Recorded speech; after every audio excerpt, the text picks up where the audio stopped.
This is That Video Game Podcast, episode 536 for January 26th, 2018. Battle Bagpipes. Smashing two.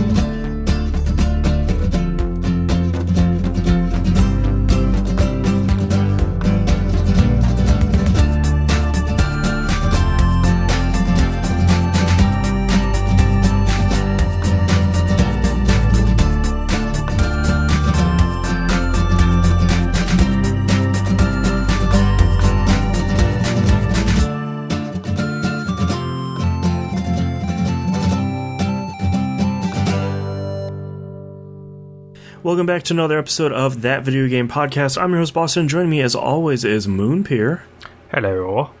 I don't think we really have anything to talk about here at the beginning. The new Game Club game is Mummy Demastered. You should check that out. Seems like I haven't even checked on how long to beat, for how long that will take to finish. A Mummy Demastered, 6 hours. That's not so bad. You've got 6 hours. So Mummy Demastered comes out on PC, PS4, Xbox One, and the Switch. That's our game. We have like 3 more weeks to do it, so yeah, 2 hours a week. That's not so bad. No. But without further ado, Moonpier, what have you been playing this past week? Oh, okay. I'm trying to debate the order because I write them all down and then I try and figure out the order what I'm going to do. So let's go from dumbest to not dumbest. Okay, I like it. Starting with Fortnite. I don't know what happened. I think midweek I was just in a bit of a weird rut. So I thought, I'll play some Fortnite now that the Christmas event has finally finished. So let's see what event they've got on now. They have the Mutant Storm event, which is the first event they ever did. So I think they might just end up going in a cyclical nature.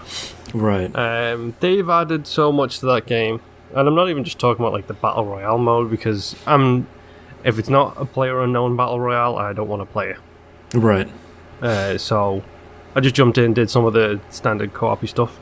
That game's really like still an awesome game for just like jumping in, listening to some music. I'm playing it by myself with randoms, you know. Yeah, so I was gonna ask you how fast did matchmaking happen? Like I guess that if you can estimate, how healthy do you think the community is on the non-Battle Royale side, if you could tell? Still seems really high, okay. And especially considering I jumped into probably about 5 or 6 missions, and I wasn't waiting more than a minute I wasn't even waiting 30 seconds for any of them. That's great. And they were all level appropriate as well. For me personally, I mean, if you're fresh jumping in now, it might be a little quieter, but sure, everything around about my level, it was running fine, and I got everything I needed to do. You know, did a couple of missions, had some good time. They've introduced another like 4 currencies into that game because that's exactly what it needs. Super Platinum, Llama Platinum. Event Gold or Seasonal Gold, which expires when the season's finished. Okay. And that one sort of makes sense. And Daily Coins, which every daily quest you do gives you daily coins. And you can buy things from the daily and the event shop using said currency. Daily, not too bad, but the seasonal seems very grindy, considering I was getting 80 gold at the end of a mission, and the cheapest item was like 1,200. Like, yeah, but I mean, I guess if you're still playing it like enough to get the daily, and it's maybe it's sort of like Marvel Puzzle Quest, where it's like it's 1,000 hero points to get a new slot. That's crazy. And it's like, yeah, but I'm playing a lot every day, so it's not as bad as it seems. It's not. It's just I ain't going to be playing Fortnite every day. Right. Well, you have a lot of other stuff to take up your time. But no, I mean, the game still controls well. It's still fun. It's still got a really cool art style. I don't know what it was. I just thought, let's check it out again, see how it goes. Yeah. So, no, that's actually still surprisingly good. Like, I understand their development of the Battle Royale mode in there, and I also understand it's made them gangbusters of money. Yes. But at the same time, it's like, I don't really care about it, whatever. It's there. If you want to play it, play it. If you don't, you don't. Yeah, I mean, I feel like it's sort of, it's the problem of 2017 where it was an embarrassment of riches, where any other year Fortnite would have come out and been like, well, great, now I have my multiplayer game for the year. Like, this thing is incredible, and it does something cool and new. And it's like, yeah, that's great, but I have, like, 40 other games I need to play first, so sorry? Yep. Exactly. So, I mean, it's all okay. It's just one of those things where it's just like, I felt like a brainless game. I put a headphone in, I listened to a podcast, I shot some zombies, whatever. I can't even remember what they're called now. Mist monsters, whatever. I shot them, I built stuff, there were successful missions. And I'm pretty sure that the lead female robot voice actor is Ashley Birch. Oh, probably. I think. But no, it's still a fun game. Randomly today, for reasons I don't know why. I'm sensing a theme. Yeah, my wife was playing The Division with two people who have been playing The Division for a while. So, squad of 4. I thought, yeah, let's jump in. Let's see how things go. Yeah, that is a problem. I think this is funny because I just installed The Division because I'm thinking, well, if I'm so unhappy with Destiny 2, maybe I should actually play The Division for once, since I've owned it for a while and never have. Yeah, you really should play The Division. Ideally, you should play it on Xbox One, but I know you're not going to, so to you. Let's look at how much it is on Xbox One. Because all I have is, that's $26.50. That seems like a reasonable price. Interesting. I've never played it at all, and I just own the standard thing, so, purchasing it on another platform would not be out of the question. Well, having played that game to death when it first came out, and we hit endgame, and then we hit the Destiny 1 endgame issue of, there's nothing else to do here, I'm going to wait till DLC comes out. Oh look, the DLC's out. Sorry, I'm busy playing other things. Yeah, now all 3 DLC packs are out, I believe. All 3 DLC packs are out, and it is also into Season 2 of DLC, which is all free. Yes. Oh, that's right. Yeah, and they just came out. The reason I installed it was I saw that patch 1.8 came out, and I'm sure it's been out for a while, but I ran across some patch notes, and it's just like 14 pages of like, here are all the things we have massively changed about The Division. It's like, oh, okay, this seems like the time for me to hop in. Regular enemies are dropping loot that is orange, which is the highest tier that you can get, I believe, or the highest standard tier.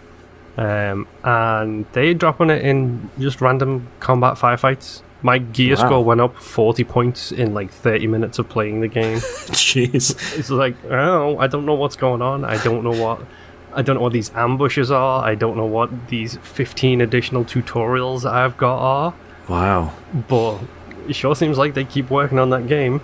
I think it was actually just before the Game of the Year stuff, Giant Bomb were talking about it, and they said all games that they are going to do this and have this games as a service mentality going forwards, you need an end game tutorial for people who go away and come back months later. Yep. If they haven't played since an expansion came out, pop something up. Yep. Well, that's the thing, is that's what they do, but it's just like, this is the thing, this is how it works, this is ambush mode, this is how it works. Go do it. But the problem is now, it's just text on the screen. Yeah. But the problem is now I've got 20 of those, and it's just like, I don't know which one's which. I don't know what I'm doing. I don't know anything that's going on. And I'd actually really love to get back into The Division, because, to be honest, it's genuinely a really good game. Like, it looks beautiful, it shoots well. My biggest complaint is the enemies are super bullet spongy. But other than that, there's really no issues against the game at all for me. Like, I played through the entire thing with my wife and had an absolute blast doing so. I think Heiko as well, but I'm not sure. I can't remember. Yeah, I remember even, you certainly weren't the only one to say when it first launched, like, I had a lot of fun and this game is really good, and then it just ended. It was very similar to Destiny 1, where it's like, cool, I'm really enjoying playing this, but I'm kind of out of content. And, you know, Destiny 1 had some stuff where you could run daily quests and stuff, and I know Division had a little bit of that stuff, but it's sort of like, well, I don't have anything, you know, they eventually patched in, I think it was like their second expansion, because I've always kept an eye on it. The second expansion, I think, was like, well, here's giant randomized dungeons. It's like, well, Yep. Great, that's really good. Great. That's exactly what you needed. The underground stuff is what that is, and you can set limits on it as well, so you can like put modifiers on it, so the enemies are harder and tougher, and you get better rewards and stuff like that. It's still something I'd like to go and explore, but it's one of those things where do I want to spend 2 hours, teaching myself how to do this right now? Which the answer is no. Yeah. But no, the Division, I'm surprisingly still really, really into it. Like, a lot. So just the unfortunate time problem. Yeah, it's that, and also other games take priority. Speaking of other games, OlliOlli. Oh, yeah. I heard a lot about this game when it came out. I believe it originally came out on the Vita. It did, yeah. And then made the PC jump and the PS3 jump. It came out on Xbox One a while ago, and just based on the past buzz of it, I actually just bought it, and it's been sitting on my hard drive ever since. So I thought, why not? Let's give it a go, see how it goes. I love the soundtrack to it. It's very chiptunesy. Yep. I'm pretty sure I've heard some of the tracks in other games, though. Specifically, I think it does have a track from Crypt of the Necrodancer in there. Oh, but I'm not 100% sure on that. It just sounds very similar. Yeah. But no, OlliOlli is Tony Hawk. Like 2D Tony Hawk. Yep, it's 2D original Tony Hawk, where it's a puzzle score timed run thing, which is, the controls are super tight. The game is really fun. The music's fantastic. It does the trials trick of, oh, you fell over, hit the back button, boop, you're back at the start and go again. And the levels are really short, which is nice, sort of like some of the Trials levels. Yeah, it's got a lot of positives going for it, and it's one of those things where I'm just loading it up, doing a run, spending some time on a level or two, and then I'm gonna, I'm gonna do the amateur missions, try and basically do one entire amateur mission, get all the goals done, then turn it off, come back to it a different day, go back, do the pro levels, so on and so forth. But no, I'm actually really enjoying it. It seems like it's relatively dead on the Xbox, probably because of the delay in the amount of time it came out. It was so delayed. Well, and I think OlliOlli 2 came out pretty quickly after that on Xbox. I think a lot of people were like, we'll just wait for the second one and play that instead. I think OlliOlli 2 actually came out on PlayStation before OlliOlli was released on the Xbox. Wow. Yeah, it's Rock Band 2 all over again. Which, that's a weird thing for me to say, but over in England, we got Rock Band 1 when Rock Band 2 was coming out over here. Because of reasons I don't know why, but that was the situation at the time. But, I mean, like I said, I'm loving it. It brings back that feeling of the OG Tony Hawk's, where it's a score run, very limited, resources for you to act on. So you have time or you have one bail, It's really fun. Like, go give it a try. Like, if you haven't played it yet, even maybe try the second one. But it's the second one to me clicked with me a little bit better, and the second one isn't drastically different from the first because you didn't really need to mess with it. Like, it looks a little bit better, there's a lot more levels, but it's still that tight control. They didn't really mess with it, which is really, really great. Yeah, and that's kind of what you need to do when you've got the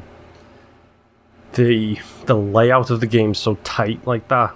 There's not a whole lot you can do. Like, if you're going to sequelize it, do different things, like, bigger levels, different challenges, that kind of stuff, but don't change the core mechanics of it, because that's how you go from Jak and Daxter to Grand Theft Jak. Ugh, so bad. I still love those games, though. That first one is still one of my favorites on the PS2. Yeah, it's right there with you. After OlliOlli, let's talk about possibly one of the most divisive games I've played in a long time. Okay. Firewatch. Firewatch. I love that game. I started and completed, including the sweet 1000G checkmark, nice. Firewatch this week.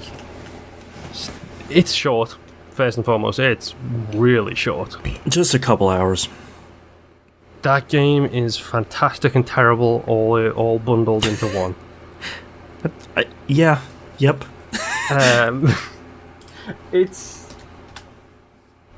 It for me personally, it delivered a good 3 or 4 solid gut punches. Mm-hmm.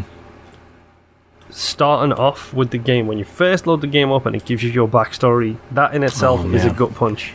It's like the start of Up, where you're like, all right, I'm going to start this game, and yes. no, everything's real sad. That is the perfect analogy. It is the beginning of Up, where it's like, oh, look, really good art style. Wait, what? What's going on? It's Pixar. Here? This is going to be, death? I'm crying already. It's 5 minutes in. Yep. Up is not... I love Up, but I hate that beginning. But, yeah. Firewatch does pretty much the same thing. It's here's a story. Isn't this sweet? Isn't this funny? Boom, straight in the gut. I do like how they presented it though, because it does give your character a really good motivation for going on this adventure. Because I think otherwise it would be really hard to say, like, this guy in his 30s or 40s suddenly just wants to go work in the woods in a Firewatch tower. Like, that wouldn't make a lot of sense unless he's already doing that job.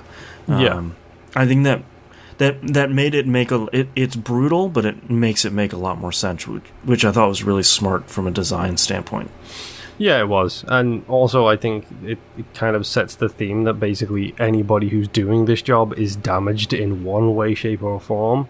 Yep. People who are there for a reason, and it's positive or negative, they have issues. Like, whoever's out there, they all have their own personal demons that they're trying to deal with. I do love the storytelling in it.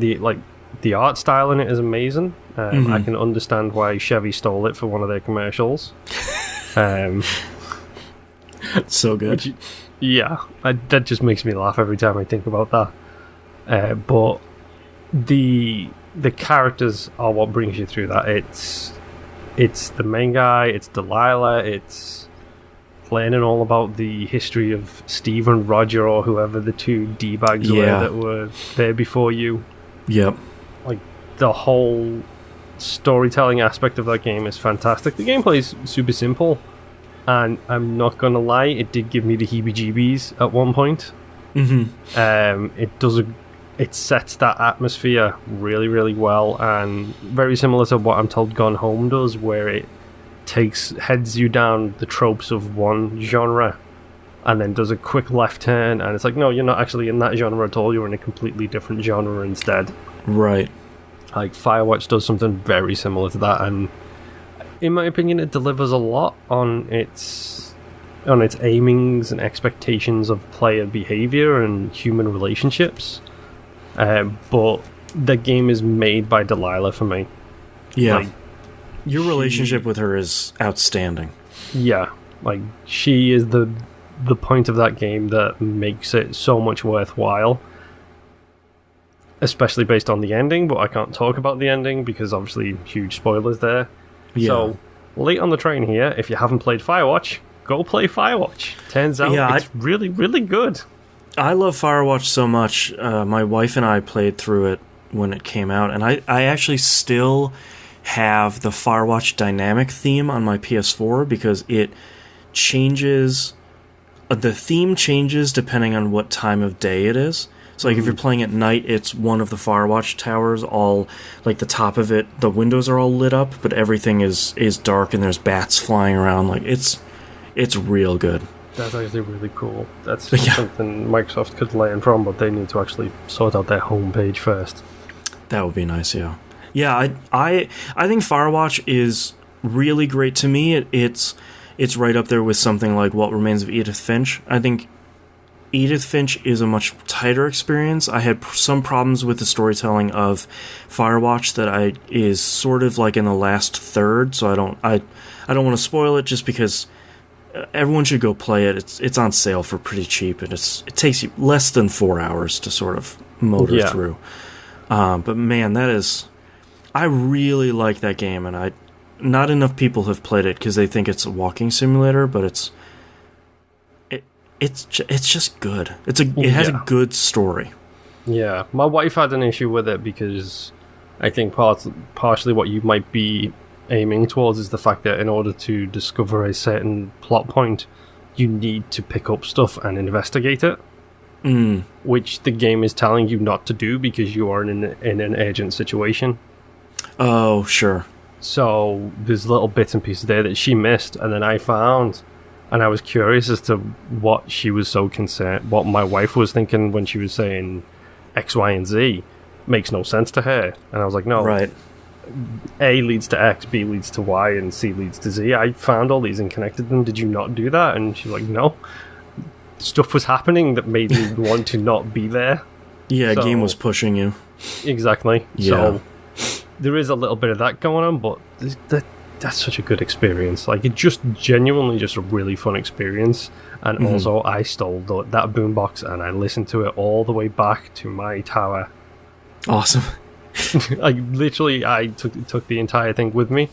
And every time I talked to Delilah, she was making a comment about how loud the music was because you hold the boombox in front of you and the radio right next to it. Nice. So there was a whole bunch of comments about the music. That's so smart that the game knows that is happening. Yeah, it even does the mic squeal the first time she picks it up, and it's just like, okay, that music's really loud. It's like, great. Sorry about that, I stole a boombox. Oh, man. That game's great. Yeah. Genuinely is, and Drunk Delilah is hilarious when she starts telling you how she's like, I don't need you telling me what to do. I'm going to do what I want to do, whether you want me to do it or I do it or not. And it's just like, okay, Drunk Delilah is the best. Yeah. And that pretty much brings me on to the last game I've been playing. So, shall we talk about the monster in the room? Let me live vicariously through you. Yo, Monster Hunter World. What can I say? I have been waiting for a mainline Monster Hunter game to come to a console I have owned since I played Monster Hunter Freedom Unite way back when in, like, years ago, because I can't remember that far back. The PSP one? Yes. Yeah. I've been waiting that long for a mainline Monster Hunter game to come to a console I owned. So you play it. I just want to play with my friends. Yeah. It's here. It works. It's incredible. Like, yes. It's got. Let's get the bad out of the way first. Okay. So let's take the Monster Hunter Dung, which is an item you can pick up, and we'll deal with that part first. It still is very Monster Hunter. So right. It has every time you do something new, it gives you a tutorial. It's usually about 2 pages of text long, tiny little text, brief introduction, that's it. It's not enough. It is assuming that you have played Monster Hunter before. It assumes a lot about you having played Monster Hunter before. Okay. That doesn't make it a bad game. It makes it a difficult game to get into because you don't know 100% of what's going on. There was a discussion in our Discord channel with Mackie from No Quarters BMF Cast. My wife and I think my wife and I are the highest leveled hunters in the group right now. We said, oh, well, yeah, we can come and help you. You know, at the time her rank was 4, and she was like, anything below 4 I can help you with. Mackie's response was, how do I know what rank I am? Good question. Because it doesn't explain to you what the star ranking is. It doesn't explain to you what you need to do to progress through that. It doesn't do a good job of explaining the crafting system or the forge system or anything along those lines. It jumps to the conclusion that you have played Monster Hunter before, which is bad, because this is the perfect game for new starters, because it has increased the quality of life changes so much and to such a profound level that it's unbelievable that they haven't done this before now. Right. Like, the last Monster Hunter game I sunk real time into was the PSP version. When you wanted to craft things, you had to take them out of your box, put them in your inventory, craft what you needed, put it back into the box to keep them in storage because you only had a limited inventory space. Oh, right. In this one, you can craft straight out of the box. Downside is, you can't craft out of the box and the pouch at the same time. So you just stick everything in the box and then you craft in the box. A lot easier that way. But at the same time, the controls are better than I've ever seen them. The game runs silky smooth. It is, for the record, Xbox One X here, and chosen because it gives you the graphical option. I chose frame rate above all else. Right. That game looks incredible. It genuinely looks really good. And it's one of those things where you look at it and you think, yeah, the PC version is going to be, coming out in fall. That's going to be real good. Yep. I can't wait to see how quickly people break it, because it's a Capcom game. Yeah. But no, this is genuinely fun. I'm trying to think of a way to phrase it perfectly, but okay. The first real monster you hunt is the Great Jaggy. That's no surprise to anybody who's played Monster Hunter before, because the Jaggies are a consistent thing. It's the tree boss in Kirby. It's that thing that is always at the end of the very first level. It's the big tree. The Great Jaggy is the same thing. It's a little Velociraptor, is the normal one. The Great one is a bigger version. Except it looks different. When you first start playing it, the fight to take one of those down is tough. It's about 15-20 minutes. Mm-hmm. There's an event on right now, which is hunt 2 Great Jaggies. About 4 minutes each Jaggy now. I can take. Oh, nice. So it gives you that sense of the thing everybody talks about with like the OG Fallout and the OG Skyrim and everything like that, where you go to an area and people are hard. You come back, 10 hours later, and you literally are flicking people in the ear and they are flying across the room. Right. It does such a good job of giving you that progression. It's understanding how to make that progression is where it's hitting its walls. Like, okay, so for anybody who's listening, pro tip, there's resource managers in your HQ. Go talk to them. They will give you investigations and bounties. Investigations are side missions you can go out and do, and it's just you can do them a limited number of times. So it's, here's a mission to kill 10 of the most basic monster in the game. Go do it, you'll get rewarded 2 bronze items and 1 silver item. You can do that investigation 5 times. Once you've done it 5 times, you can't do it anymore. Okay. I currently have 72 investigations unlocked, each with the amount of attempts I can do with them, anywhere between 3 to 8. And they vary from hunt the starting animals to hunt the biggest, baddest thing in the forest.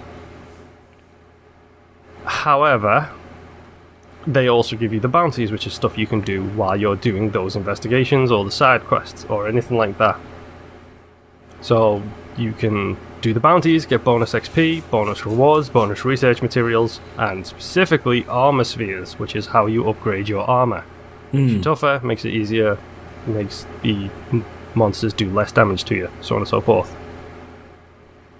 I don't know how they've done it, but they've managed to make a game that is simultaneously really easy to understand and really difficult to understand at the same time. Like, I genuinely don't understand, because I'm walking in and like I'm talking to these people and I'm collecting all these missions and doing all these side quests. It's like, I'm doing this because I know how to do it. Right. I know that this is what is expected of me. Other people are not gonna understand that. They're not gonna think that the French lady, the weird snooty dude, and the dwarf-looking fella are actually vital to progression, because they don't have a quest icon above their head. Yeah, you just sort of have to talk to everybody in town a bunch of times. Exactly. Yeah. And they do a good job with quest icons in general, but there's so many additional things that you can be doing, so you're multitasking. Instead of just doing one thing at a time, you're doing 7 or 8 things at a time. Right. And it's very difficult to understand that based on the very minimalist approach that the tutorials give to you. And let's talk about the online system, because this is complicated and scary to me personally. So, from what I can tell, it has an SOS system in it, first and foremost, which is actually kind of cool. Like, you fire an SOS flare off, and then people can get that and then jump in and help you. Oh, cool. Slight problem. It doesn't work in private lobbies. Oh, okay. Okay? I don't know why. Okay. It gets even better because you can have a friends-only lobby or a thanks Japan for doing this, a squad-only lobby. Squad is another word for guild. Okay. They don't say guild, they say squad. Because technically speaking, you're all part of the same guild, which is the Guild of Hunters, who are all about hunting. So you're all in that guild, so they have to call it squads. Because law. Rather than just call it guilds. Yeah. Should have just called it guilds. You can have, I think it's up to 60 people in a lobby at a time. Mm-hmm. When you post a quest on the board, that goes out to everybody in that online lobby.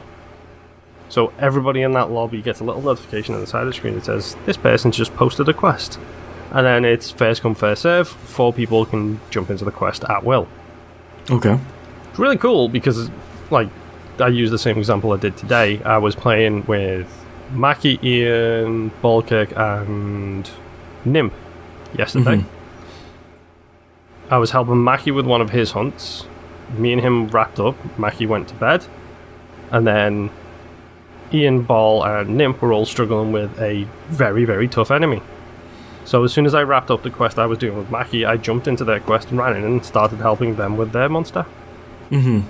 So it was 2 missions going on simultaneously. When one was done, I just jumped straight into the other, and it was great. Like, smooth, that's cool. Easy transitions, really fantastically done. But then the problem is when you fire the SOS flare, we don't get that. We can't jump in on that because we're in a non-public lobby. So you need to be in a public lobby to get the SOS flares. I don't understand why. Why couldn't it just operate like any other game and just have them available in the normal lobbies? Yeah. Who knows? But no, this game's a problem for me.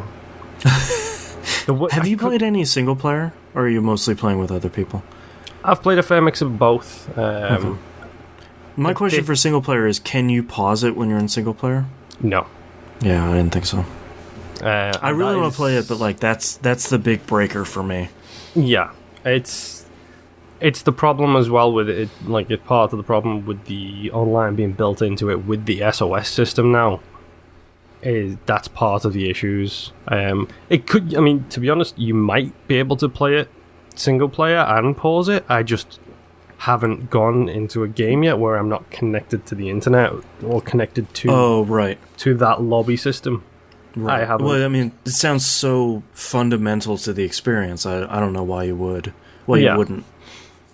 I mean, you might be able to. I might do a quick test on it and actually see, like, load it up, just load an offline game and see if I can do it. Yeah. But as far, I don't think you'll be able to, but hopefully you can, because if you've ever been interested in a Monster Hunter game in any way, shape, or form, this is the one to jump in on. Yeah. Because, I mean, for starters, everyone seems to be talking about this. Like, everybody. I am seeing so much discussion about Monster Hunter that where I've never seen it before. It used to be if I say Monster Hunter, Soulman would respond to me, and that's it. Yeah. Now I look at my friends list and I'm seeing Monster Hunter, Monster Hunter, Monster Hunter, Monster Hunter. It's shocking to see this amount of people playing what is essentially a super niche game. I was talking to someone on Twitter yesterday that this is very much like what happened to Yakuza last year, where everyone's suddenly like, Yakuza 0, yeah, there's 2 of them coming out this year. And it's just like, what? It's same with people being like, I don't play a lot of video games, but I just picked up Monster Hunter and it's great. And it's just like, that's awesome. Yep. I I don't know what it is. Like, good for Yakuza for hitting it off last year. Good for Monster Hunter for doing it this year. Like, Yep.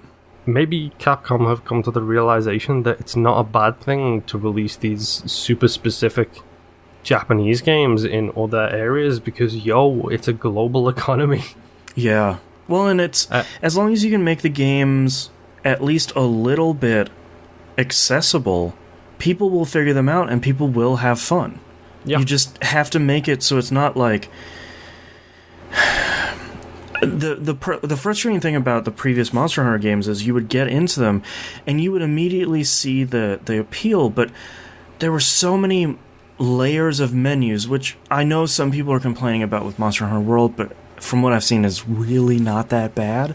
But there were so many speed bumps and hurdles in front of you getting to quote-unquote the good stuff in the previous Monster Hunter games, where this one's just like, hey man, hop in with your friends, like take some missions on, and let's go hunt some stuff.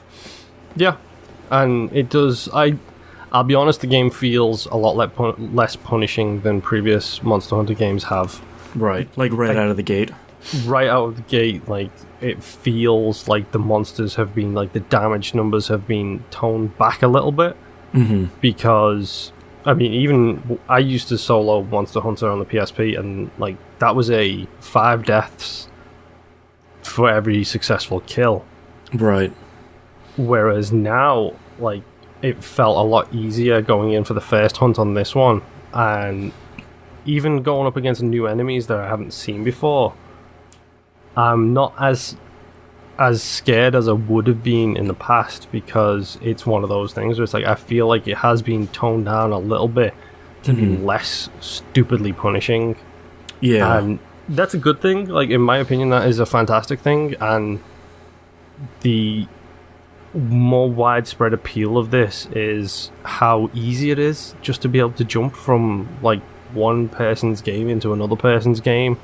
It's like if somebody needs help, send a message. We've got the Discord channel, we've got LFG, Yep. You want somebody to help you out with a particularly tough boss. Like, I know Maki suffered against Pukey, which is an actual monster name. Great.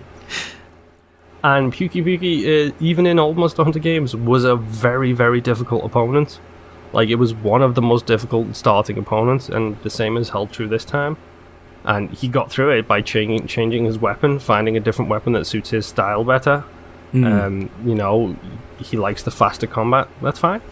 Play the faster combat style. Pick up an insect glaive. I have my giant, ridiculous switch axe, which turns into a 17-foot long sword. So awesome. I will take my sharpened coffee table and wail away. Right. It's really, really fun. And my personal favorite thing about this whole journey through the Monster Hunter world that I'm playing, I didn't mean for the title of the game to be in there. This whole journey for me has been my wife, who, after swearing up and down that she would never play this game, my wife has played this game more than I have. Because A, you can create a female character and have her have a beard. Awesome. Which seems like a lot of people are doing, which is fantastic in my opinion. Yeah. B, she discovered the bagpipes. Or as she puts it, the battle bagpipes. Okay. It's basically a giant hammer, except it's got pipes sticking out of it. Awesome. And as you swing it, you hit monsters with it and it does blunt damage. So, pro tip for everybody, if you do blunt damage, you're better against armored enemies, like rock things like that. You're great against them because you do blunt damage. Yeah, basically it's a giant hammer, except it has pipes coming off it, and then if she holds the certain button at the end of it, she starts playing music which buffs the team that she's playing with. That's awesome. So literally you'll be in the middle of a fight and then all you'll hear is and the way the character holds it is fantastic because everything's oversized. So it's just like this stick that they're pulling along behind with this huge hammer on the other end, and they're like blowing into it, and all you can hear is the most god-awful bagpipe music. That's so coming good. out as it comes up saying next to you, speed attack bonus up. Right. Okay, thank you for that. So she will hit people and then buff them, and she is just loving walking around and generating this whole bunch of music and buffing the parties. Makes a big difference. Like, she stole all of our supplies at the start of one of these missions. There's a supply box which gives you single-use items that you can only use on that mission. She stole them all when there was 4 people in the team, and she stole every single one of our potions and every single one of our things. But it makes a difference because then when she's in the battle, we're all getting damage up, we're getting defense up, we're getting health up, we're getting buffed up the wazoo. Wow. Just because she's there, and then all you hear is literally the worst music ever coming from behind. That's so good. It's so funny because she will giggle to herself at the same time that she does it because she finds it so hilarious. Oh, man. It's so good. Like, this game, it's captured the essence of Monster Hunter and made it more accessible, which is what I appreciate the most about it. Yeah. Is it's essentially the same game it's always been, but the quality of life is so much better and it's so much easier to get into that it's made the world of difference. Because if this was like the old Monster Hunters, Jess would have never touched this with a 10-foot pole, which is about as big as the weapons are in this game. Right. She wouldn't have even gone close to it, but then she discovers palicos, which are little cats that you can go around, which... I didn't get that pun until I said it out loud the other day. Well, palico? Yeah. Yeah. It's really good. And they're really cute. They really are, and the best thing is you can choose their expressions, so you can choose what their default expression is. So, of course, my wife made Sherlock, her cat, and he always looks angry, and I made Louise, who always looks cute. Right. So, generally speaking, I'm having a blast with this game. It's so fun, so great. If you need anything explaining to you that the game's not explaining to you, hit me up, send me a message. You know, you need help with a specifically hard monster. I do have a squad for the show in there. It's called TVGP. I don't know if it goes across platforms or not. I just know I have it all set up on the Xbox version, so it might be over on that side. As far as I can tell, the only way of joining a squad is for me to directly invite you, which is a problem. I'm going to see if I can change this later tonight and see if there's any way of making it searchable, but it seems very broken at the moment. Oh, okay. So be wary of that. And you can have multiple squads, so you can have 5 or 6 squads, and then you can choose your active one at any particular time. So if you see a bunch of us on, you can change to that. If you see somebody else on, different squad, you can join their squad for that particular day. So it works out pretty good. But yeah, hit me up, send me a message. I'm more than happy to ask any questions. Join the Discord server. There's always a ton of people talking Monster Hunter on there. Yeah, that's probably me being one of our busiest channels in recent history, because everybody's just talking about this game. So I'm more than pleased with what they've done, and it's so stupid and goofy in the best ways possible. I slid down a mountain, I jumped off while sliding, did a huge jump and killed a monster while jumping off a ramp, landing on their back and killing them. And it was one of the best things I've done in a long time. Some real action movie stuff. Yep.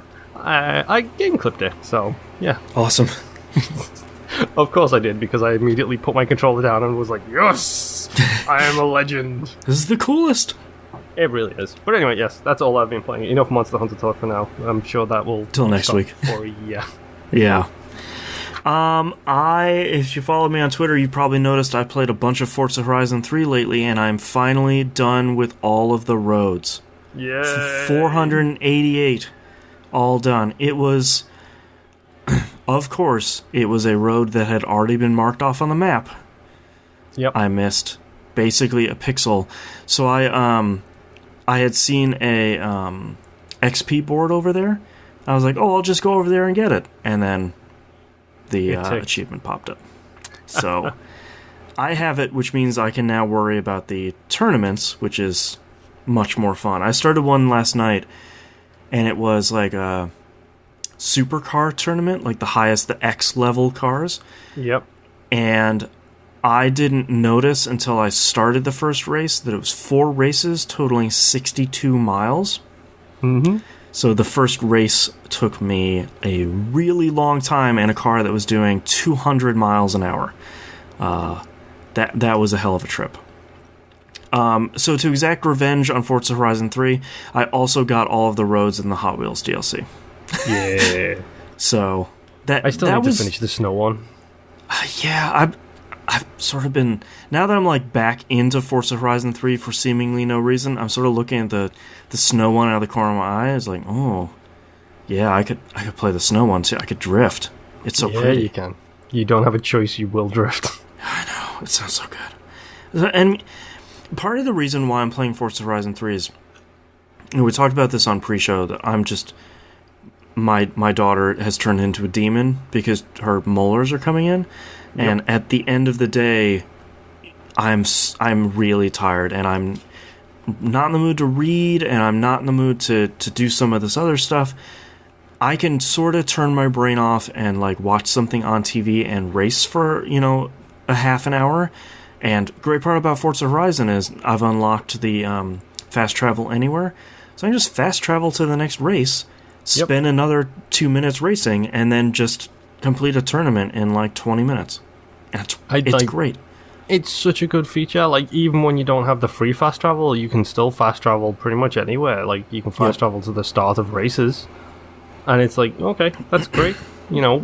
Get me to the point where I'm racing faster. That's fine. I will drive around your world at my own leisure. But right now, I want to go. And when I say go, I mean go, and never stop. Yeah, I'm making like between 30 and 40,000 credits per race at this point. And each one of those warps costs me 1,200 credits. Yeah. So it's like, there's no way I'm going to run out of money. I have like 4 million credits at this point because I don't need to buy any more cars at the moment. So, yeah. Forza Horizon 3 is still really great. If anyone hasn't picked it up and played it, it's probably super cheap at this point. Just pick it up and try it. Even if you don't like racing games, I recommend the Forza games, especially the Forza Horizon games, for people that don't like racing games, because if you want to get into tuning your car and all that stuff, you really can. But if you're like me and you just want to like drive the line and have analog brakes on and have it just be a fun racing experience, change the difficulty to do that. You don't get punished for it. Yeah, that's actually something I did. Like, when I went back to it recently, I had it set to really high difficulty. I had my ABS off, I had all the traction control, everything like that turned off. I realized that when you don't play it for, 8 months or whatever, and then you go back to it, that's a little bit too difficult. Right. So I bumped it all the way back down to normal, and it's like, okay, this is great. Yeah. I'm still making money, the races are still challenging. You can tweak every setting like that as much as you want. It's so good for that. Man, and now I still have, I think, 30 tournaments to do on Forza Horizon proper, and I've barely scratched the surface of Hot Wheels, so it's, even if I spend a half an hour a day on it, I'm still making pretty good progress. I'm still having fun. I could just race around and do some drift stuff at the very least, or go do one of those, what do they call them, cinematic jumps or stunt jumps or whatever they are. Danger signs. Danger signs, yeah, where you just leap off of a bridge at 200 miles an hour and see how far you can go. Yep. This game is so good. F those drift zones, though. Just, no. They're so hard. Yeah. I still have not found a car that I can do those with yet. I think I've got 2 or 3 specifically set for them, depending on the speed for the zone. Okay. Like, for the ones with a long gap between corners, you want something super top end, so then you can keep a sideways drift, but keep going forwards at the same time. Right. It's such a juggling act with those drift zones. I hate them so much. I'll have to do them someday, but as of right now, I'm good. I'll just keep doing the tournaments. I did play a little bit of Destiny 2 because I mentioned at the end of last week's episode that I was trying to do that timed mission, and then I found out right before I recorded it's not actually really timed. So I went back to go do it again, and it was interesting because the heroic modifiers were totally different, and the mission was totally different. It took place in a different area on the planet, which I was not expecting, and actually made it way easier because it gave me much, much better cover to work with. So I knocked that out, and that gave me the opportunity to start using the Forge on Mercury to, there's I think 11 or 12 weapons. Basically, you have a mission, you go out and you go collect some stuff, and then it turns into, it randomly picks one of those weapons to give you once you complete a mission. The one I have right now is like, go do public quests on any planet or public events, and then they might show up in a chest at the end of it. I'm not really gonna grind that. I have other stuff to play, so this is probably... I still like going in and playing like the flashpoints every week, but that's probably gonna slow down too, because I think my power level is like 317, something like that. Everything I get that's drops is lower than what I am right now. Yeah. So I'm sort of at the point where it's either I need to run heroic strikes, which I don't really have the time to do, or I need to do the raid, which I 100% don't have the time to do. Well, you don't have to spare 12 hours. You know, I did get an invite from... I'm so sorry I forgot your name, from the community, that hit me up on PS4 and was like, hey, if you want to run the raid, like, our clan does it weekly, and we're always Sherping people, and it only takes... They have it down to where the proper raid itself only takes them about 2.5 hours, which is pretty good, because that raid is much longer than some of the stuff they put in Destiny 1. Yeah. But you know, I don't really... Unfortunately, don't have that time as much as I really like to experience that raid. So I sort of feel like it's not necessarily a bad thing, but that's probably the end of Destiny 2 for me until the next expansion comes out, which I think is coming out in about 2 months.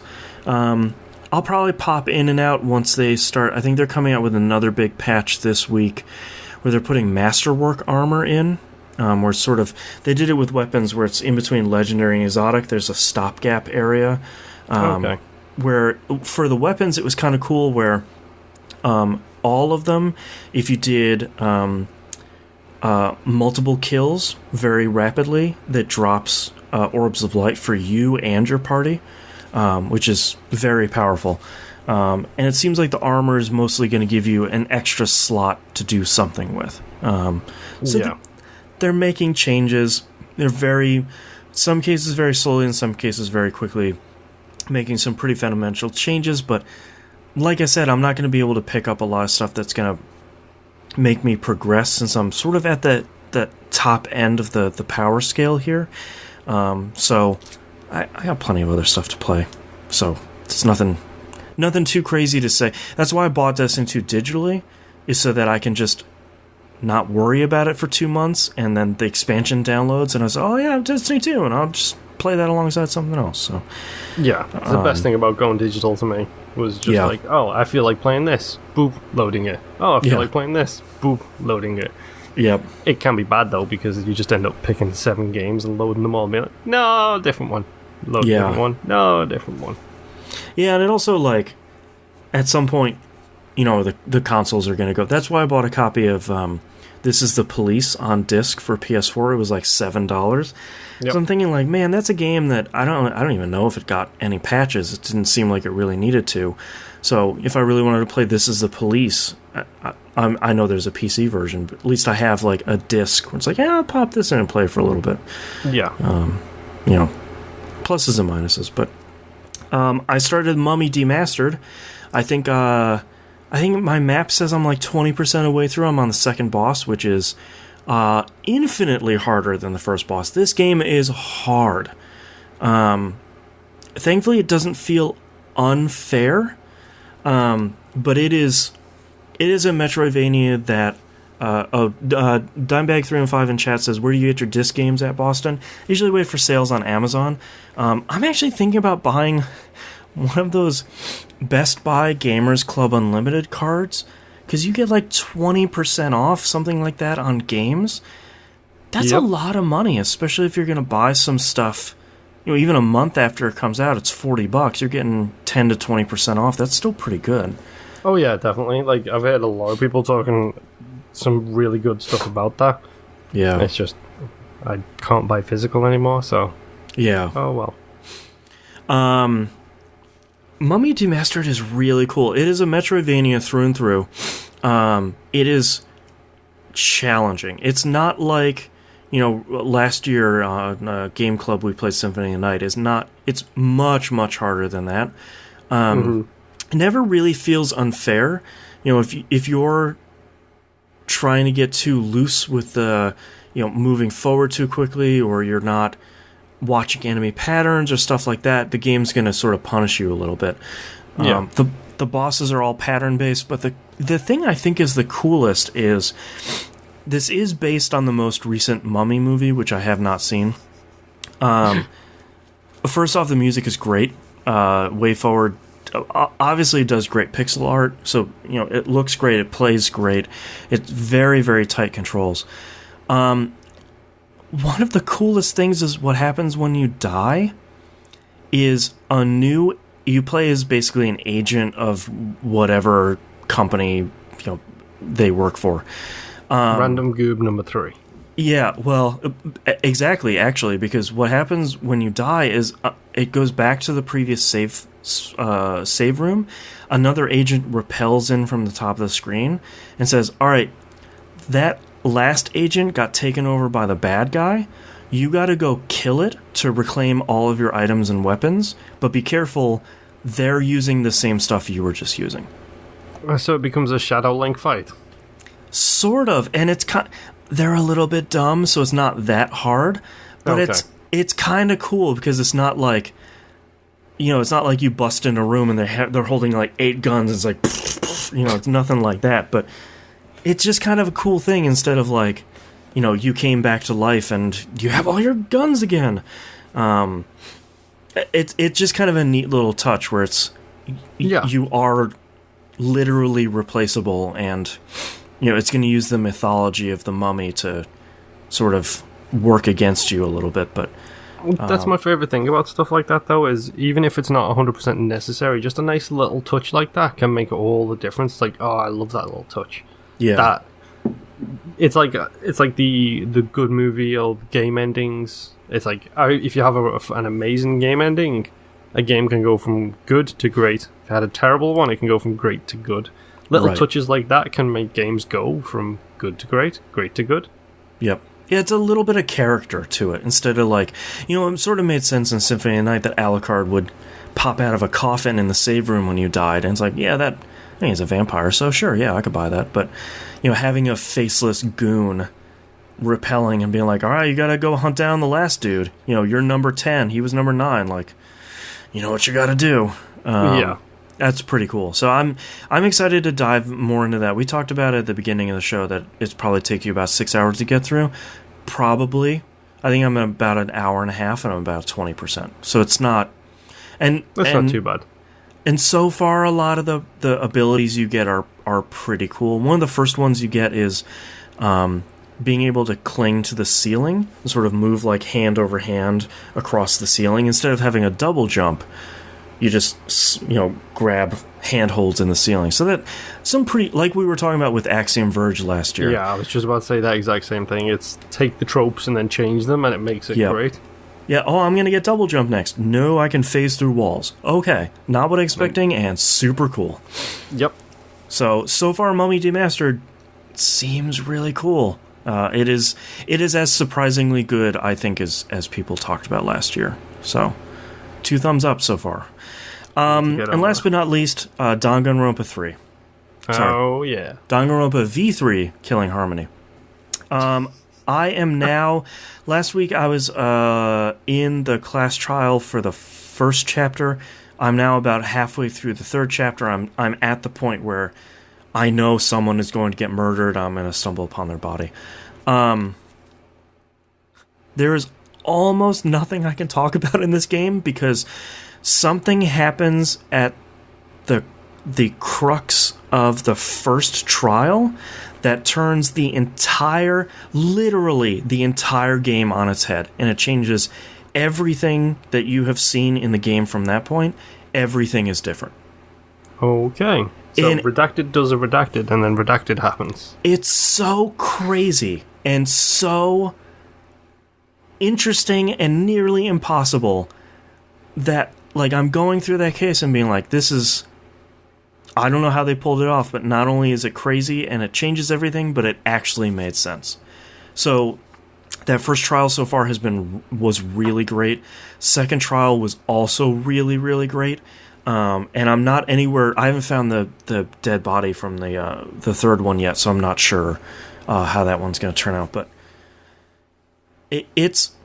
I recommended. I think it was last week saying like, oh, you could start with 1 or you could start with 3. I'm going to take that back.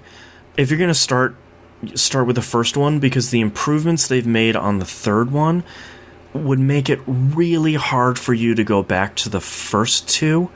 Yeah. And I think almost like what we were talking about with Monster Hunter, like you sort of know how to play Monster Hunter now because you've played Monster Hunter before. I think Danganronpa V3 is easier to play, and they've introduced so many new systems. Like they've completely changed the rhythm game in this one 100% for the better. Yeah. Because before you had like these spinning icons on the bottom and it was like a half circle, and honestly a lot of times it was really hard to time and really hard to see. Now it's almost like a true rhythm game where they have a bunch of circles that show up on the screen, has a little bar that fills up, and it has the button you're supposed to press, and you time, and that's like a string of damage you do. So Elite Beat Agents. Exactly, yeah, and it just functions so much better. They have a driving minigame now, which is really good. They have like a block breaker minigame, which is really fantastic. Like they took out some of the stuff from the first 2 that didn't work. They kept a lot of the stuff that did work. They polished it where they needed to. Like there was a mini game in the second one that drove me nuts, where you're basically using a sword to chop the arguments from one person. It's like a one-on-one argument. It was really hard, and it was really punishing, and it didn't feel super fair. And in this one, they completely changed that to where you sort of have to aim a sword across the screen, and you hit X to chop a couple times, but there's no limit to how many times you can chop, unlike the second one. So it's okay.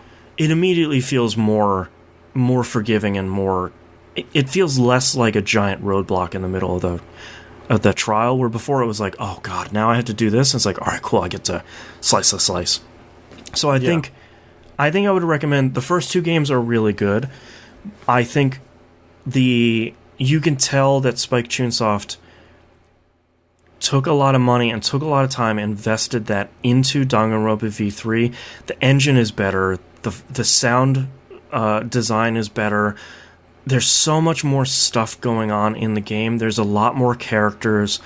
It's a whole brand new mystery. You know, like now that we have the arc from the first couple games solved, you know, everything is different. Yeah. And it feels really good, and it feels like the evolution of what the first 2 games were trying to do, and it feels like maybe for the first time they sort of got it right. Not like the last 2 were bad. It's just sort of like, you know, like when you played The Sims 1 and The Sims 2, where you're like, yeah, these feel really good, and then like whether it was 3 or 4 you clicked with, where you're like, oh, okay, like now they sort of figured the whole thing out. Yeah, developing the ingredients of the game to finally get it just right, kind of thing. Right. Yeah. So far it's really great, and I will be able to probably talk about more of it. You know, the school that I'm in. One thing I can talk about that I really enjoyed was part of what they did in the first 2 games was you'd finish a trial and then they'd say more of the area is open, and then you would just go over there and there's like a new island or there's a new wing of the school to explore. Part of what I like in this game is, as a new trial finishes, they'll give you a couple of items and say these items are used on something in the school you're in. Go find it and go use it, and more of the school will open up. So it turns into more of a cool thing where you get this item and it's like, I thought I saw something that sort of looks like that, or I saw something that might slot in there, and you try to remember where it is, and you go hunt it down and put that thing in there, and a whole new wing of this place opened up. So it's, instead of them just being like, here you go, more stuff, turns into a little bit more stuff to do without it feeling like it's giving it to you, or without it feeling like you're bogged down with it. So yeah, it's all little stuff like that, which is really great. So far so good. I'm looking to dig into this. I'm hoping to have it done pretty soon so I can hop into... next game on my list has to be Assassin's Creed Origins, just because of how much people have been talking so much good stuff about that game. I feel like I finally have to crack it open, and I feel like the polar opposite of a visual novel is an open world Assassin's Creed game, so yeah, I might be in the mood for that. Yeah, give yourself a nice break from it. Yeah. To be honest, the worst part about Origins is going to be like the real like eye-opening experience in that game is it's in the side quests. Mm-hmm. And it's like, how much time are you going to put to one side to do the side quests versus the main quest? Yeah, I mean that's sort of the rough thing is, one of the biggest pieces of advice I've heard about Origins is just like take your time, don't mainline it. Do all the side quests, do all the extra stuff you can. Try to do as much of the interesting stuff that you see, because all of that stuff really adds to the game. And not that it's the worst part, but maybe it's not the best part, is like the mainline story. Like that stuff is fine, but it's not as good as a lot of the other stuff in the game. So yeah. I mean, the mainline story's got its highs and it's got its lows. The Sobek mission in particular jumps out to me. Mm-hmm. Which that's not a spoiler because that's like 10 missions, right? But the side quests in that game is where they build that world, and they build it so well. Yeah, that's why I don't really want to rush through it. That doesn't, especially for an open world game that has good side quests. You want to try and see as much of that stuff as you can. So yeah, if you see a sync point, use it. Yeah. All right, but that's all I played this week. So let's take a break.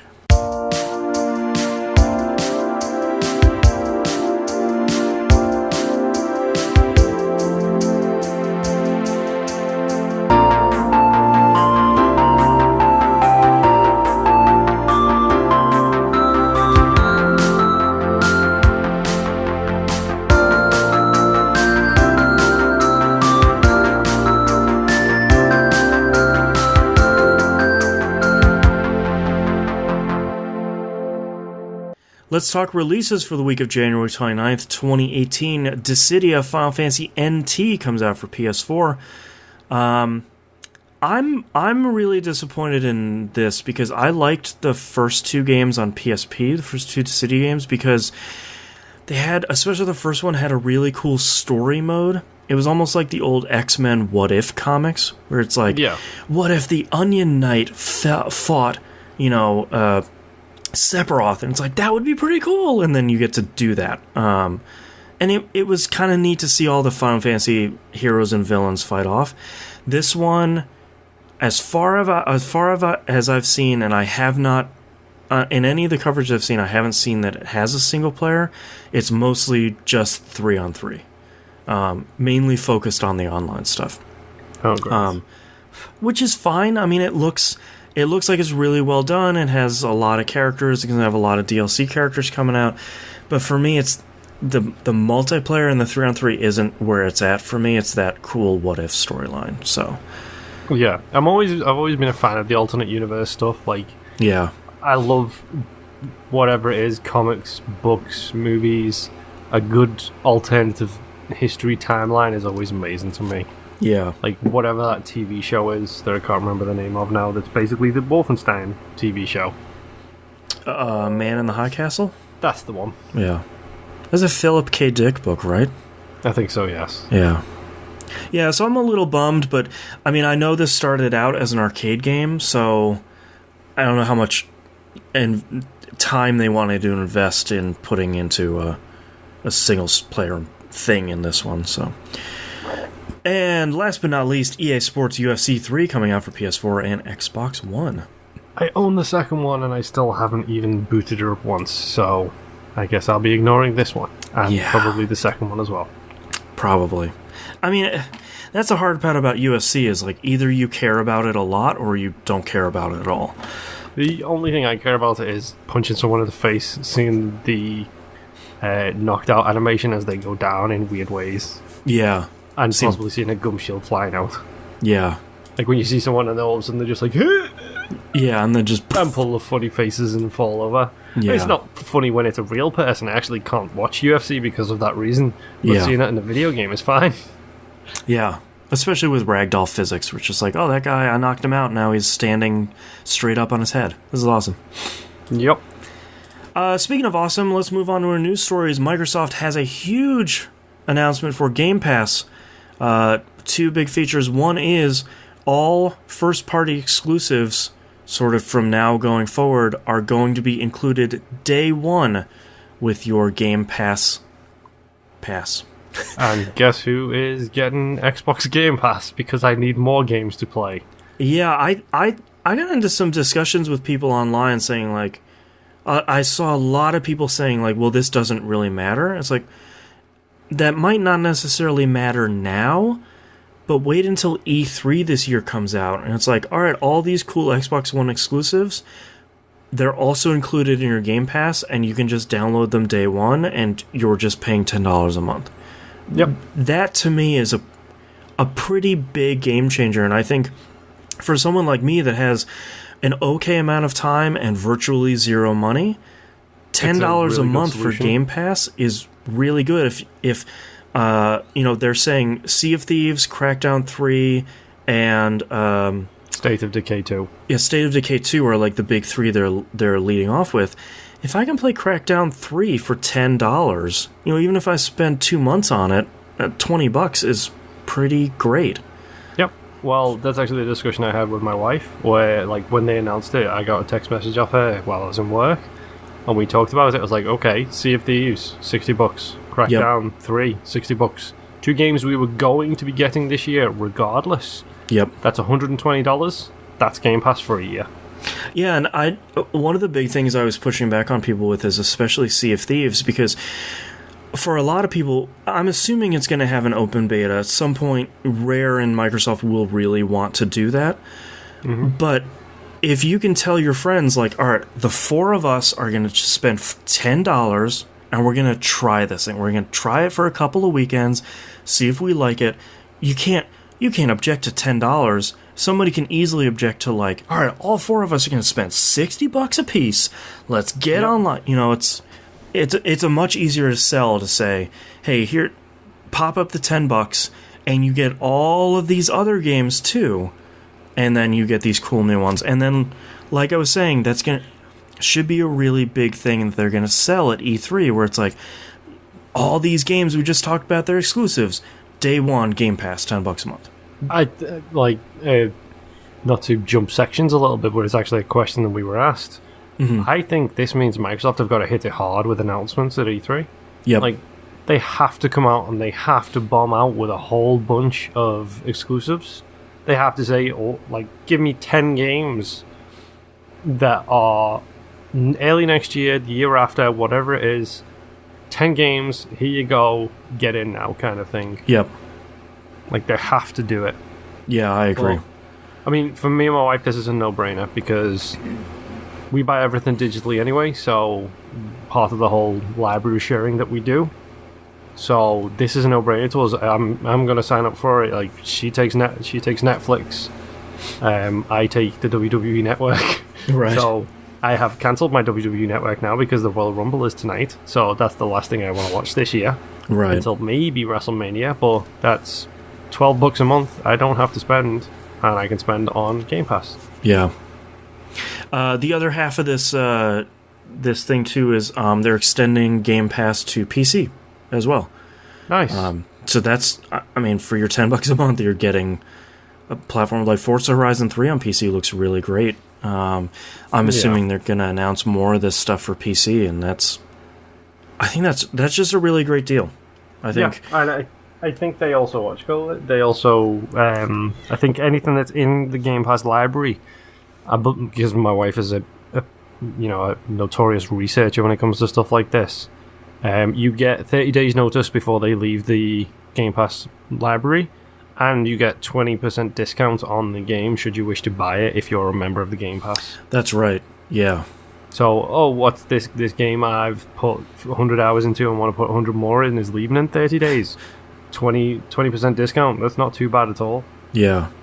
Yeah, it seems like a good plan. And I know a lot of people want to crap on the Xbox One because, the lack of exclusives, and 2017 wasn't really great for their catalog overall, but it's not that bad. I mean, it's not like, looking back on the PS3 and it's like, not a lot of stuff here, guys, but it's a good deal. Yeah. Next news story, Epic is closing Paragon in April. They are citing a lack of, quote, a clear path to grow Paragon into a MOBA that retains enough players to be sustainable, end quote, which is a really good, honest piece of feedback, which is like, we can't make it popular, so it's gotta go. Yeah. To be honest, that is how you do PR, right? Yeah. Like, you can either obfuscate the reason why by coming out with one sentence with random stuff, like you're refocusing your priorities. Mm-hmm. You can give too much information away, the way EA did with their closure of Visceral. Right. Or you can just tell the truth in a one simple, succinct sentence. This ain't good enough to hang with the big boys. We're closing it. Yeah, and I mean, I think when you especially look at how popular Fortnite has been, you put the time and money and the team members into Fortnite, you get that investment back. You put that in a Paragon, and like they're saying, more people don't play it. Yep. And I think the even better thing is they're offering refunds for every purchase on any platform. And what's great is Epic themselves are offering the refunds and not platform holders. So it's not like, if you want the refund, go bother Microsoft or go bother Sony, and they don't care.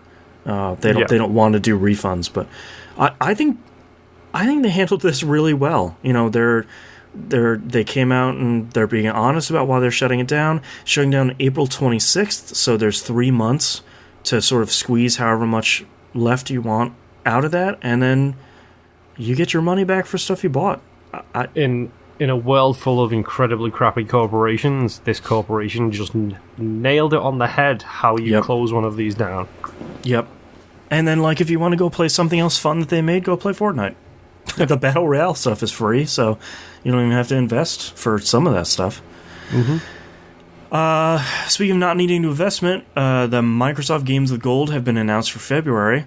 And, of course. Two big ones here. Shadow Warrior is going to be available for the full month of February for Xbox One. We talked about that on Game Club last year, so I think certainly not a 10 out of 10 game, but I think that's a game to check out. I think free is a really good price for any game to check out. Yep. And then the thing that a lot of people have been excited about, myself very much included, February 1st through 15th, Split Second joins backwards compatibility, and it is free. This game is so good. You're looking for a really solid, fun, bombastic racing game, Split Second is really good. Yeah, and if you don't do the multiplayer stuff, it's maybe 10 hours, and that is 10 hours well spent. Yep. It's just a good ride. Yeah. Next news story here, Dead Cells finally announced for PS4, Switch, and Xbox One. I don't even know what this is. Okay, so it's been in early access on Steam for a long time, and the feedback has been it's sort of a combination roguelike Metroidvania, and apparently it's so well polished that when it entered early access, a lot of people were like, "Oh, it's done, right?" And they're like, "No, we got a lot left to go." And it's like, "Oh, well, that's really good." So, okay. Apparently this is like one of those indie games that you really, really need to play, and I've been waiting for an announcement for it to come to consoles, and it seems like it's going to be coming later this year, and they say ideally alongside the final PC version. That's good. So I really want to play this because that's sort of a mashup of a lot of genres I like, and everybody who plays it says it's really good. And it's in a great state, even in early access. So the early access release and it being almost finished, did Edmund make this by any chance? No, it's a company called Motion Twin. Okay. Yeah, thankfully no Nicholas on this one, so it's gonna come out. Hey-o. And our last news story here, a report from Jason Schreier over at Kotaku has said that BioWare's Anthem is delayed until 2019 as the studio sort of doubles down on making Anthem a hit. One of a depressing number of people are not reading this article. The person from BioWare said, like, yeah, EA sort of put 2018 on that original trailer, and that was never going to happen. So 2019 is a much more accurate timeline for that game to come out. But it's I think the thing that's sobering is that here's the quote there's a belief that if Anthem doesn't live up to EA's expectations, BioWare will look very different in the future, end quote. They're also talking about in that article about they have recently rebooted the next Dragon Age game. It sounds like development was not going where it needed to go, so let's just hit the reboot button, which... Well, it also sounds like EA did to that game exactly what they did to Visceral, where it's like, here you go, make a game, oh, by the way, 90% of you are working on Hardline over here, which has got to come out soon. Right. So, if they've got this many studios working on this many projects and not a single studio can get one finished because you keep dragging them off to finish a different project... Right. Less projects, or more studios... pretty much the exact opposite of what EA has been doing so far. Well, and it seems too like the trouble with the new Dragon Age is that it seems like EA is, let's say, encouraging BioWare to put more social and online features in the game, which gives me let's say pause, because that's the exact opposite of what Dragon Age is. Dragon Age is your single-player offline RPG. Like, Inquisition sort of stumbled a lot because it focused too much on making these small open areas as opposed to maybe some tighter environments. And I think continuing to move that direction is not... Dragon Age 1 is celebrated for a lot of really good reasons. And moving further away from that makes sense, but it's not going to help you grow that player base. No. And then you take a look at something like The Witcher 3, which was widely regarded as potentially Game of the Year, if not Game of the Year, when that game came out. Yep. That game is still talked about to this day as one of the greatest RPGs that have been released in the modern era. Yep. And how much online and social interactivity has that got? 0. Exactly. Well, another great reason about Witcher 3 is they figured out how to make the open world not boring. Yeah. And a lot of games just can't figure out how to do that. Yeah. I don't know. I understand that a company, they need to make money, that's why you're in business. That's the way this industry has always been, is as a business. Yeah. But the difference is back... Even just 5-6 years ago, it seems like artists and visionaries had the artistry and vision to get and execute on what they wanted to with minimal corporate interference. Right. Whereas now, because it's such a profitable business, thank you Overwatch, thank you PUBG, thank you everything else that has embraced and made a lot of money with this microtransaction loot box stuff. Everybody wants a piece of that pie, and it's the same thing that it's going to be again. They will get milked until it's dead, and then all of those indie and iOS games and small studios who do these things correctly will be punished going forwards, because nobody's going to support those studios when the big ones mess it up like EA have been. Well, and I think the thing... we've been talking about Anthem for a little bit here recently, and I think the thing to be really careful about Anthem too is EA needs to be careful of not, churning the hype machine up like Destiny 1 was. Because even if Anthem is really good and you hype it too much, it's not going to live up to expectations. You gotta chill out. Exact same thing. Yeah. I don't know. They are in the worst position they could be in for this game. For Anthem, they are in a no-win situation. They can not promote it and see how it does. They can promote the hell out of it and see how it does. They can include this social stuff, not include this social stuff, put loot boxes in, not put loot boxes in. They are not going to win this fight. Yeah. I'm not saying the game is going to be bad. I'm not saying the game is going to be doomed. I'm saying there is nothing EA can do in this situation that will be viewed as the correct thing to do by everybody.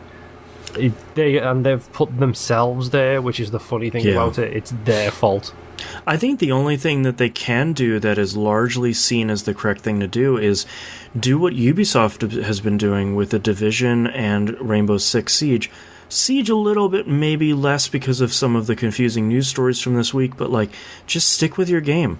Like, if Anthem isn't a hit out of the gate, that's fine. These games can have a really long tail on them, but you just need to stick with them, and you just need to keep working on making them better. And you might not make $50 million your first month, but you might make $45 million over the first 2 years if you stick with it, you know. Yeah, but stock market, stock shareholders don't want to hear that, you know. Yeah, they don't. They want to know what my red line going up is going to do. How high is that red line going to go? Right. Which, pro tip, it will go a lot higher if you don't alienate your entire fan base with this kind of stuff. They've essentially killed in one game because they didn't give it the time it needed, because they didn't develop it well. They killed a franchise which is highly regarded as the greatest franchise of last generation and the best new IP in decades. Yeah. You know, how can you do that to a franchise like Mass Effect when that game was beloved by everybody who played them? Yeah. You know, they just put something out that wasn't ready. Yeah, I mean, that it just wasn't done. Alright, but before we're done with this episode, let's move on to a couple questions we have from T-Bomb Rocks here in Discord. With Microsoft added every Xbox Studio game in the Game Pass service day and date, what do you feel the end game is? For me, I think it's making the brand Xbox a complete service versus a console name. Yeah. Yeah, I hadn't actually thought about that, but that is a really interesting proposition of saying, like, hey man, if you want to, you know, I certainly don't want to coin this, and I sincerely hope I don't, but like, as opposed to games as a service, sort of console as a service, you know, where the Phantom was supposed to be 10, 15 years ago, you know, if Game Pass really does take off, then, you know, you can make the case for saying, you know, $10 a month and you can play everything on the platform, and it's not like the hot garbage that PlayStation Now still is.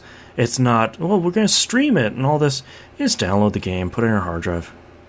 I can't help but wonder, how many people did Phil Spencer have to punch in the face to get that authorized? Yeah. Like, how many people did he have to go and sit down with meetings for 4 hours about how they're going to lose so much money based on making this one decision? Right. But they could spend $60 on it, but you're just like, I'm going to sit down and I'm going to smack you around gently and explain to you how this makes us more money over the long term. Yeah. And honestly, $10 a month is a really great price. Do you have to have Xbox Live as well? Or can you just do Game Pass? I don't know if you need to have gold. You definitely do for multiplayer, but it's a separate membership thing on my screen, and it pops up when I wasn't a gold member, so I can only assume you don't, but don't hold me to my word on that. That would be such a great price if you don't need gold alongside it. $10 a month to just play a bunch of games. And if you don't have gold, you know, play the single player stuff or play the offline stuff, and that's fine. Such a good deal. And this is one thing, like Nintendo Labo from last week where people are like poo-pooing it out of hand. It's like just think about it for a couple of minutes. Even if it's not for you, even if you say like, well, I like buying discs, so I don't think Game Pass is for me. That's fine. Don't be like, well, I want to buy my games. This is dumb. It's just like, that's not. Look at it another way. This will eventually put GameStop out of business. Sure. This can put GameFly out of business too. The more people you have who, like Abby from Giant Bomb is a prime example of this. Before she started at Giant Bomb, she was a buy it, complete it, trade it in. Buy it, complete it, trade it in. Mm-hmm. And she always went used, and she always did that whole trade-in deal. How many people are going to sit there and think, wait, I can just spend $10 and here's 150 games I can play. Right. And by the time I'm done with 10 of them, there's going to be another maybe 5 on the list. Yeah. You know, stuff like this is going to make GameStop just go. And then the second GameStop go, digital prices come down. Yep. You know, you'll still get your physical copies. You'll still be able to buy them from Amazon because Amazon don't care if Microsoft are undercutting them by $10 because they'll still get people buying their stuff. Yeah. You know, it's places like GameStop are the reason why digital sales are so rare and so expensive in comparison to the discs. Nintendo aside, but that's a whole cartridge manufacturing thing. Yeah, that's a whole separate problem. Yeah, but stuff like this can give kids a chance to play so much more. Yeah. Think of your kid, you give them $20 a month for spending money or $10 a week or whatever, and they say to you, take that $10 for this week, put it on Game Pass, and just keep doing that every second week of the month on my pocket money or my spending money, and then I've got this constant access to this library of games.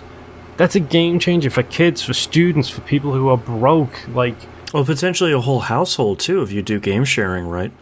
Yeah, exactly. You know, it's a lot like where we got with Netflix, where it's like, why would I spend $20 on a Blu-ray when I can, you know, originally just ship a disc to my house and now just stream a movie from the internet, you know. Unfortunately, game streaming isn't really there. Otherwise, I'm sure Microsoft would have favored that. But, you know, it seems like such a good deal. So. Like, I'll be honest, like, I think that's something if they're going to talk about this stuff at E3, bring out a kid, bring out Phil, I'm sure you've got nephews and nieces. Mm-hmm. Bring out your nephew. Stand him right next to you saying, this is Bob, he's my nephew. He gets $5 a week from his parents for pocket money, for allowance. He spends 2 weeks of that and gets access to 150 games on his Xbox. Right. His parents don't need to go and, you know, buy these games for him. They don't need to have the awkward conversation with the people at the store to figure out what the game is he wants, whether or not it's age appropriate. He has the parental controls. Yeah. He has the list. He can just download what is the right thing. Yeah. Yeah, that you actually bring up a good point with Xbox's parental controls too. Like, you know, it's like firing up Netflix for kids. It's like, you know, everything on there is going to be appropriate, so you have your kid make sure they can't play M or T games on the Xbox One, and then go crazy. All of these games that you see here are things you can just download and play. Yeah, we have my brother-in-law's got an account on our systems, and we have him hard locked down to a kid's account. He can't buy anything. He can't play anything that's over a certain rating without us logging in at the same time. Yeah. Like, it works out really nicely. Man.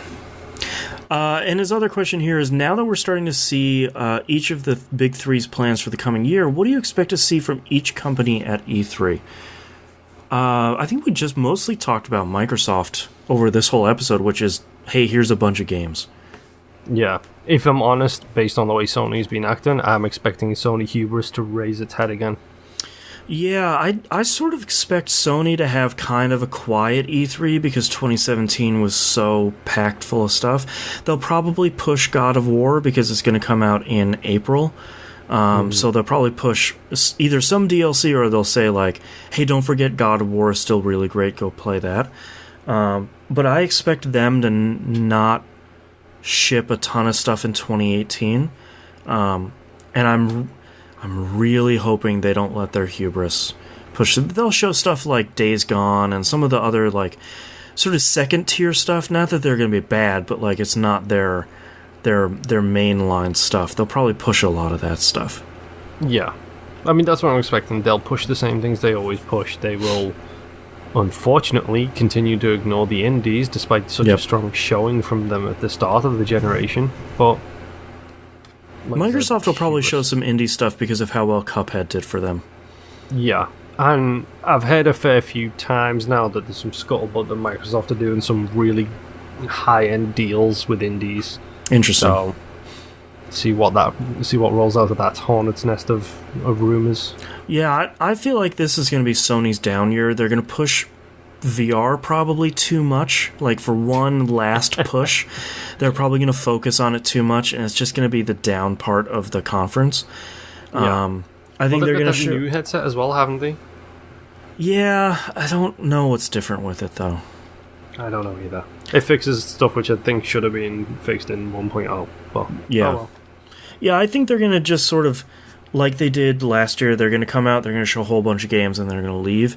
And I think Microsoft's going to be the one to watch with hopefully pushing some late 2018, early 2019 stuff, pushing Game Pass, pushing some PC stuff. They're obviously going to push the X and a lot of 4K HDR stuff. That stuff has been really popular for them. There's no way to show that on stream, though. So that continues to be the hard way of doing things. And I think Nintendo at E3 isn't really around. I think they're going to get smaller yet again this year. They'll probably do maybe another small direct, but they don't need to do a lot. The Switch is doing really well. Their stuff sells, and it sells for the reasons Nintendo also always sells, because of Nintendo stuff. And third parties and indies can carry that torch. Yeah.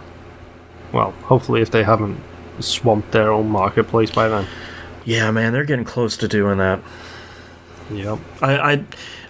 It would be really nice if Nintendo would put a little bit more quality control into what gets on the store. Like, I know ratings are going to filter that stuff down and yada yada yada, but you shouldn't let stuff that isn't up to a quality level get on there. And I'm not even talking about like, oh, somebody put an indie game, I don't like Binding of Isaac, how'd that get on the Switch? I'm talking about like stuff that's ported straight over from a smartphone and doesn't really work. That's the sort of stuff. Like the stuff which is ported straight over from a smartphone and has microtransactions. Yeah. And is $5 more expensive than it was on the phone because it was free on the phone. And stuff you used to see on like Steam Greenlight. Yeah. That sort of stuff, All right, well, that's our episode this week. Thank you very much for listening. If you'd like to visit us, you can do so at tvgp.tv. The links to everything is on the right-hand side of the page, including the Discord server, which you should really join, especially if you're playing.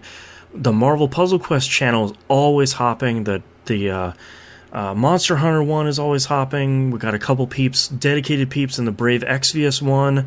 There's another one that I'm forgetting. No, maybe that's just the three of them now. But we got a bunch of peeps in there always chatting about stuff. Come join it. Game Club game for this month is The Mummy Demastered. As we talked about at the beginning, 6 hours. That's not so bad. That's not bad. It's a way forward game, so it looks and sounds good and plays really great. So I think we got 3 more weeks left on that. Patreon. Patreon.com/E1M1. Get some cool behind-the-scenes stuff for your money. Help support, cover the costs for this show. This show isn't cheap to run. None of these shows are cheap to run. You can get the whole cost breakdown on the page if you're ever been curious. But you can get some cool behind-the-scenes stuff, including, hanging out with me while I edit, and we can chat Saturday nights. It's a little late. I'm sorry. It's Sunday nights, not Saturday nights. Boy, I didn't mention this at the beginning of the show, but I'm a little under the weather today. So, yes, it is Sunday nights, not Saturday nights, the day where we are recording. And watch us live, Twitch, YouTube, Mixer, whatever Hitbox is called now. We're on a whole bunch of places. Who knows? If there's somewhere... Stream Stars. That's right. I fixed our Stitcher feed. Thank you so much for pointing that out. I don't remember who pointed that out to me. I'm sorry. My brain is just not here this week. But if there's anywhere we're not that you want to see us, just drop me a message. It's pretty easy to get us on a lot of these places, except still Spotify. Still having trouble doing that. So someday. But thank you very much, everyone, for listening. we'll see you all next week. See ya.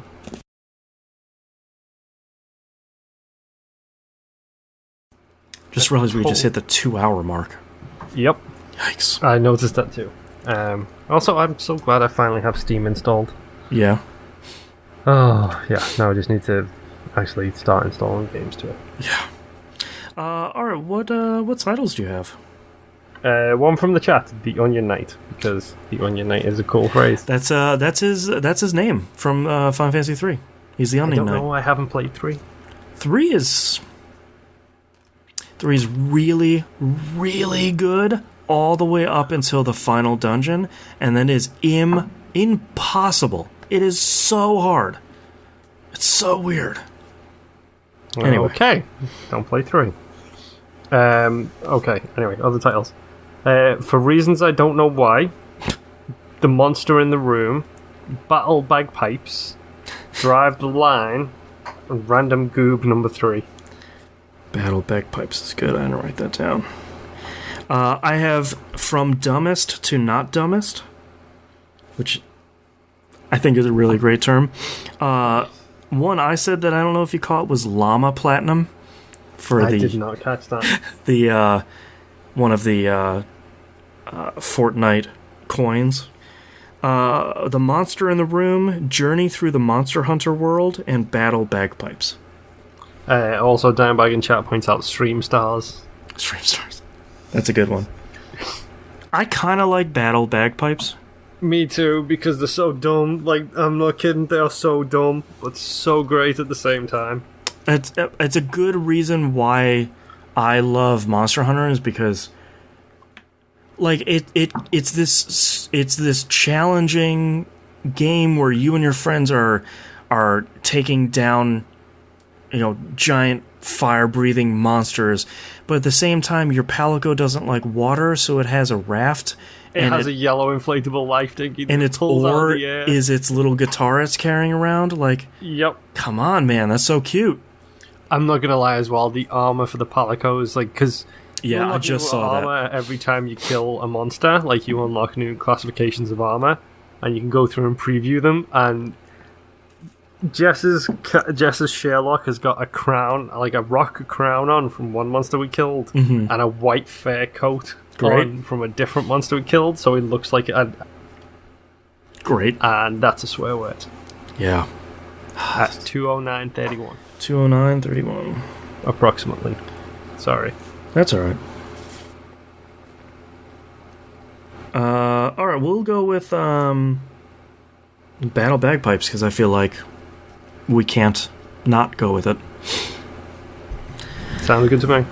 Alright, starting in 3, 2, 1.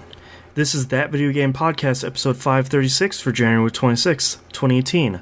Battle Bagpipes. Smash and toot! Alright, thank you so much, everyone, for joining us live. It's always so nice to see all of you here week after week, and I hope we will see you next week. Bye. See you guys. Alright, and we're no longer live, so we can stop.